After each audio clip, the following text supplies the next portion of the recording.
Lunch box లోకి కేవలం 15 నిమిషాల్లో చేసుకునే మంచి రైస్ రెసిపీ తీసుకొచ్చాను, చూసేయండి. కడాయిలో కొంచెం ఆయిల్ వేసుకుని వంకాయ ముక్కలు వేసి ఫ్రై చేయాలి. ముక్కలు బాగా వేగిన తర్వాత స్టవ్ ఆఫ్ చేసి పక్కన పెట్టండి. ఒక బ్లెండర్ లో గుప్పెడు ఎండు కొబ్బరి ముక్కలు, 2-3 ఎండుమిర్చి, 3-4 వెల్లుల్లి రెమ్మలు వేసి మెత్తగా బ్లెండ్ చేసుకుని పక్కన పెట్టుకోండి. ఈ కారంతో రైస్ కి మంచి ఫ్లేవర్ వస్తుంది. ఇప్పుడు పాన్ లో కొంచెం ఆయిల్ వేసి తాలింపు దినుసులు వేసి ఎర్రగా ఫ్రై చేసి అవి వేగాక ఉల్లిపాయ ముక్కలు, కరివేపాకు వేసి ఫ్రై చేయాలి. ముందుగా ఫ్రై చేసి పెట్టుకున్న వంకాయ ముక్కల్ని కూడా వేసి రుచికి సరిపడా ఉప్పు, పసుపు, కారము, ధనియాల పొడి, జీలకర్ర పొడి వేసి బాగా కలపాలి. ఇవి కలిపిన తర్వాత మనం ముందుగా ప్రిపేర్ చేసి పెట్టుకున్న కొబ్బరి కారాన్ని వేసి మరోసారి కలపాలి. ఈ కారం అరోమాతో మీ కిచెన్ అంతా గుమగుమలాడాల్సిందే. ఇంట్లో మనం ముందుగా ప్రిపేర్ చేసుకున్న రైస్ 1 కప్ యాడ్ చేసి బాగా కలపాలి.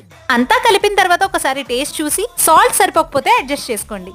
అంతేనండి, ఎంతో టేస్టీగా ఉండే వంకాయ కొబ్బరి కారం అన్నం రెడీ. మీరు కూడా ట్రై చేసి ఎలా కుదిరిందో కామెంట్ చేయండి. అలాగే ఈ వీడియో మీకు నచ్చినట్లయితే తప్పకుండా లైక్ చేయండి, షేర్ చేయండి మరియు నా ఛానల్ ని సబ్స్క్రైబ్ చేయండి.